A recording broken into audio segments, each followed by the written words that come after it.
You guys are not going to believe some of the prices that I paid for these designer bags.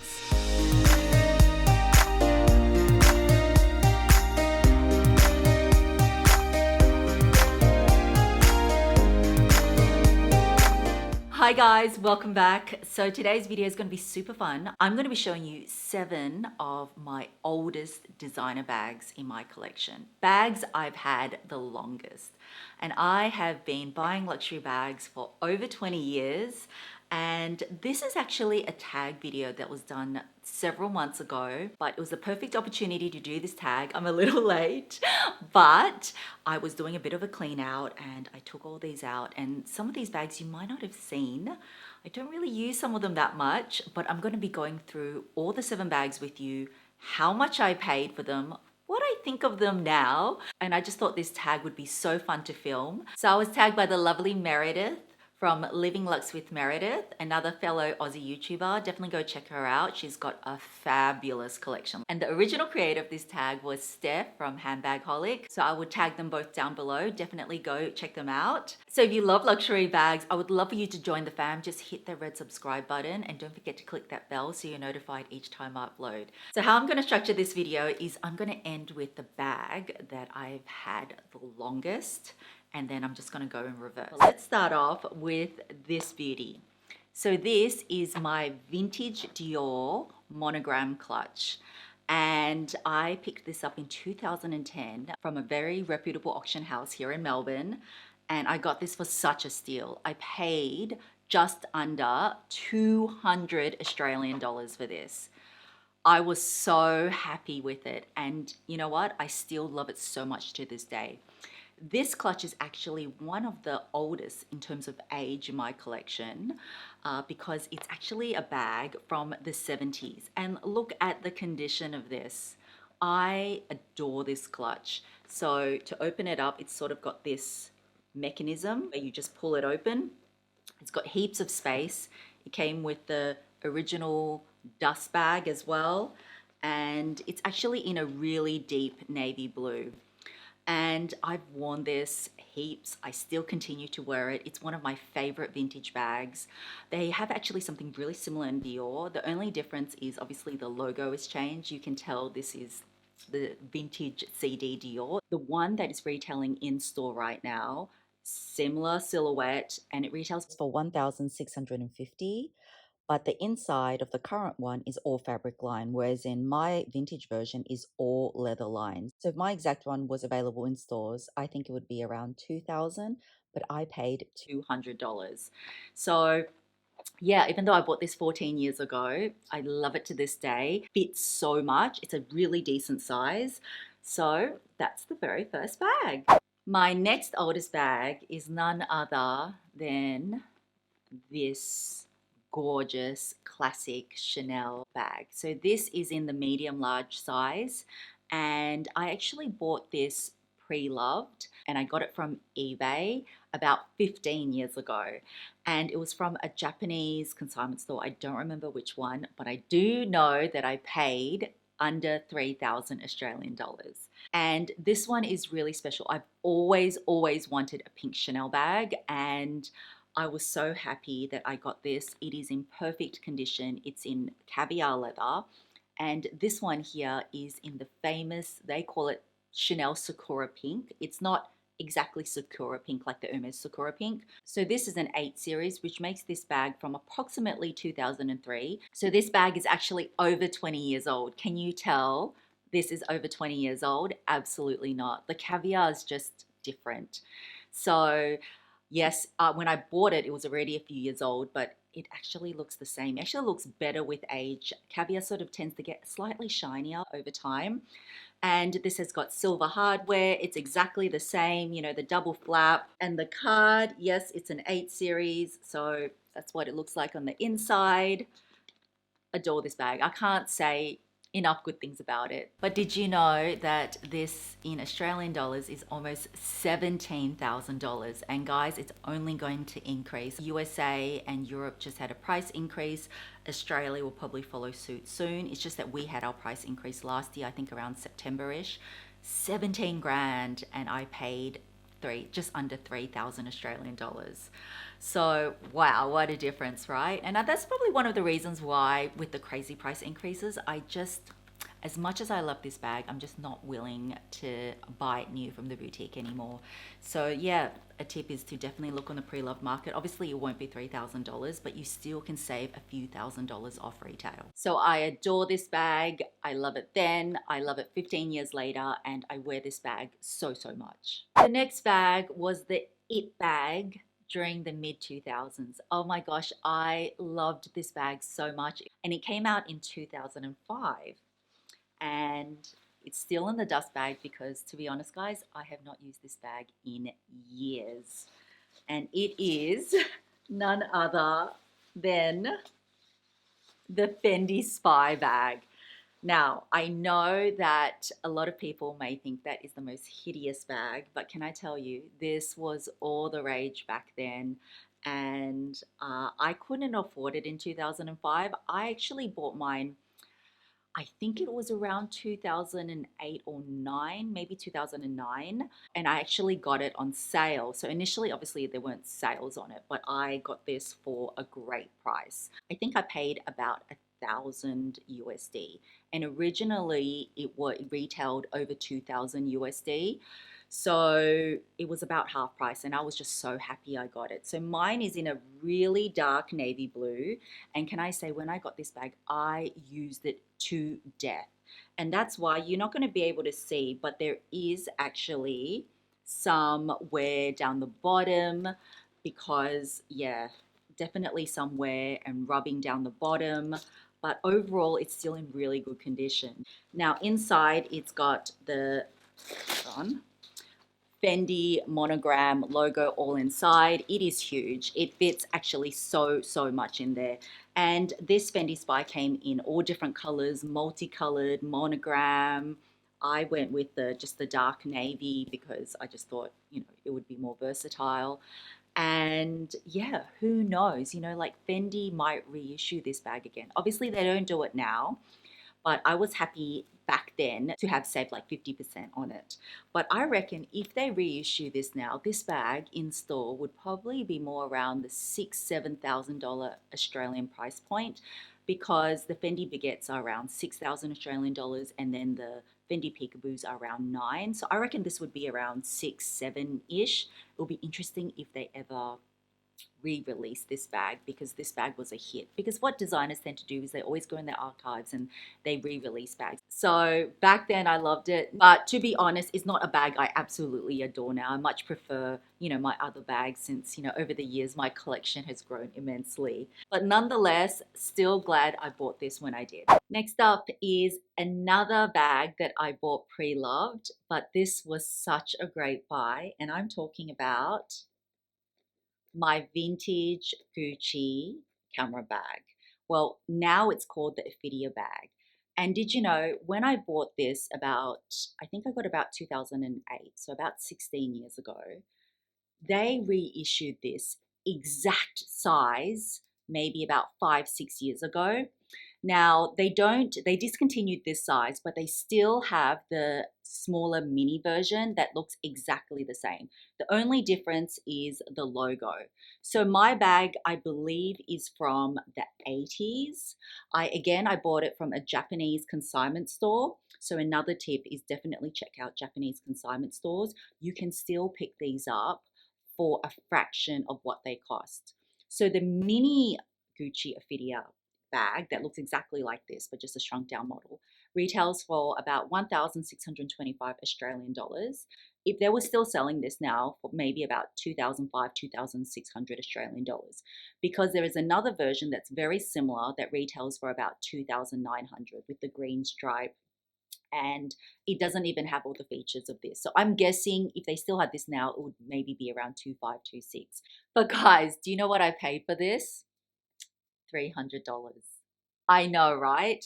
I remember when I wore this to the Gucci boutique, some of the essays were like, how did you get that bag? Because it looked identical to the one that they reissued, and it was just the logo. And I'm like, I've had this bag for years.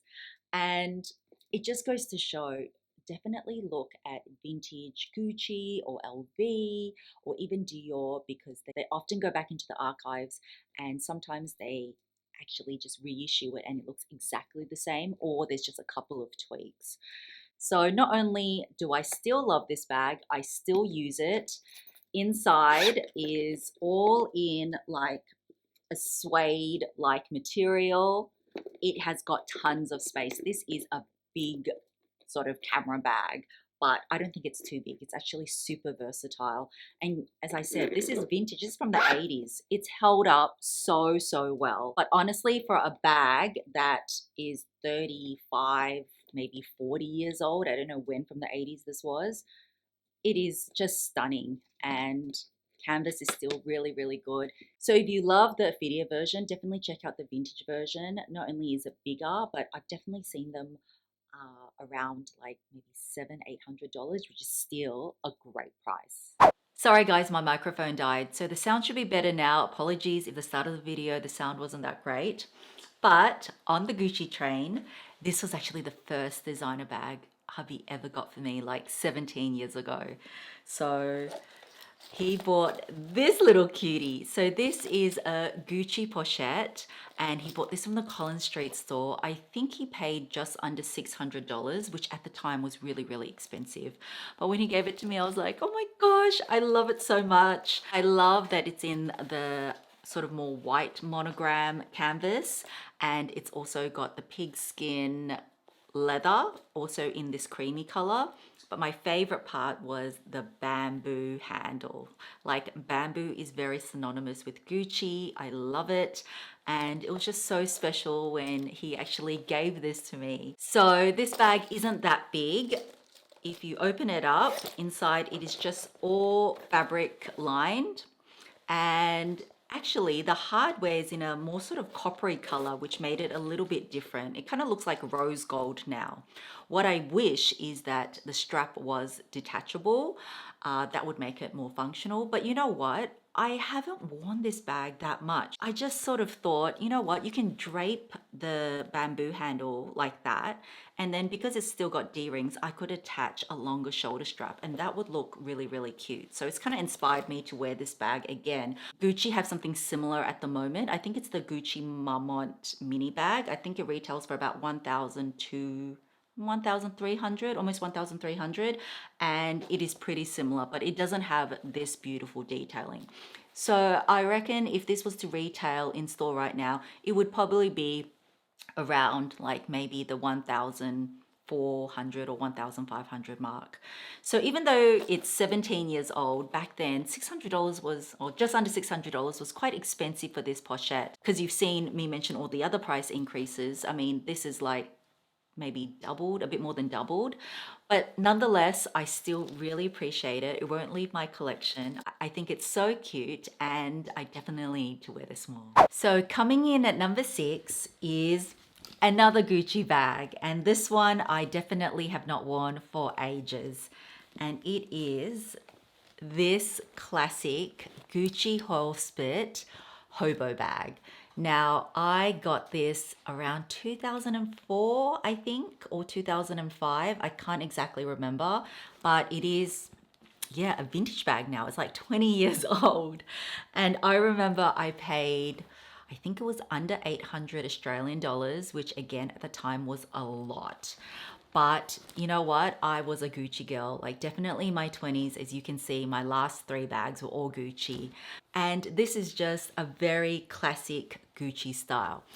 So do you know that at the moment, Gucci actually have this same silhouette? I mean, it doesn't have this horsebit logo here, but it looks the same, but it's a little bit smaller, but the silhouette is the same. The only difference is that on the handle, they've put the horsebit logo there, but that retails for $2,665. But again, it's smaller. But you know what? This horsebit logo will never go out of style. It is very, again, quintessential Gucci. Actually, on their newest bags, they have this detail on all their sort of more pochette bags. And with this detail, because it's quite heavy and quite substantial. That bag there, even though it's half the size, is like over $4,000. But it does have the green and red Gucci stripe down there, which again, it's another very classic Gucci detail. So if this was to retail in store, I reckon it would be probably close to 4,000, I'm guessing. But because the other version of the same shape was 2.5 and it is a lot smaller, I'm just guessing with all the details, it would be that much. So if you love this shape, definitely check out the pre-loved market, because I've seen this exact one, this vintage version, go for, yeah, around $800, like the price I paid for it back then. And it's just very classic Gucci. I don't think this hobo shape will go out of style, and definitely not the horsebit logo. Do I wear this bag? Not really, but I think I need to. It's a great medium-sized bag, and yeah, it's inspired me to take this beauty out and use it. And then the oldest bag in my collection, this was my very first designer bag. I bought it way back in 1999, making it 25 years old. It is from LV. I still have the box, and I have shown this to you before. Original dust bag. Look, the receipt. I kept everything in here. And back then they had the purple and blue ribbon. I'm so glad I kept everything actually. So it is none other than the classic Poette Accessoire. I love this bag. I wish back then I had bought more bags, because do you know what this cost me, guys? As I said, I have the receipt. It cost me 210 Australian dollars. I know. And the only reason why I don't use this one anymore is, can you see on the strap that it's split? So I do need to get it repaired, but I haven't. It's just been in its dust bag. But that does not mean I don't love this style. It is classic for a reason. It is still in their collection, though they have updated it. But another reason why I don't use this is because a couple of years ago, I did buy the updated version. So as you can see, it's still the same size. It's just that from the side, it's got a little bit more width now compared to the vintage version. And also the strap is a little bit longer. This strap was a little bit short. I remember I bought the connector. There was this connector, and I don't know where I've put that actually, but as you can see, the strap is longer. And oh, look at the difference in Vachetta. Oh, and the strap is thicker. This one's got the yellow stitching all the way here. This is just in the plain Vachetta, but this is in a very deep golden brown, and this still looks like brand new. So this retails, they've actually changed it now, so it's even more expensive. It's like almost 2,500 Australian dollars now. And do you know the only difference? They've just added a gold chain to it. And the inside, this one still has a slit pocket, but I think the inside has a zippered pocket now. So that's the difference. But I reckon if you love this bag, just go for it pre-loved. And yes, it definitely fits a phone. So that was my very first designer bag. Still adore it. Still love it to this day. Obviously, because I bought another one. Definitely check out the pre-loved market, because it will be way cheaper than what the price is in store. And then I also have a bonus one for you. This is actually not my bag, but I've had it for many, many years as well, over 10 years. It was something my late mother-in-law passed down to me, and it is this bag here. So this is a limited edition Louis Vuitton bag. It is called the Onata Fleurs bag. It was launched in 2006. She actually bought this when she was in Paris, so that's very special. And she's always known I love designer bags, so she left me a few of her designer bags when she did pass away, and this is just so sentimental to me. And this collection was actually, the Onata collection was the first suede collection by LV, and that's when Marc Jacobs was at the helm of LV. And it's just got so much detail. Like, it's got, you can't kind of see, but within the suede, there's all LV perforated throughout. It's got the 3D flowers with the eyelet detail just all over the bag. And even the strap is a little bit different with the two-tone canvas strap. And this is in the GM size. So Back then, I think they also did it in a yellow suede, but she chose the orange. And definitely back then, the bags were a lot bigger. So I don't wear this bag. It's probably something that's not my kind of style, but regardless, it is very special to me because she gave it to me. And also, I just love the amount of detail and work that's gone into this bag. So I wanted to show you this because, again, it's a pretty old bag. It's like, 18 plus years old, but I've definitely had it in my collection for over 10 years. Yeah, it's just very special. So that is it, guys. That is my 7 oldest bags, the bags I've owned the longest, and my thoughts on them now. In general, I've been super happy with my purchases, and a lot of them I still use so much to this day. And I was actually doing the maths, and if I was to buy all these bags, because a lot of them are still in store or very similar versions, I have saved almost 31,000 Australian dollars. I mean, I know designers are always going to increase their prices, but it was quite eye-opening just to do the maths and, see how much the prices have increased over the years. I would love to know, what is the oldest bag in your collection? Please comment below and let me know. So thank you all so much for watching this video. I had a lot of fun filming it. So have a fabulous day or night, and I will catch you in my next video. Bye, guys.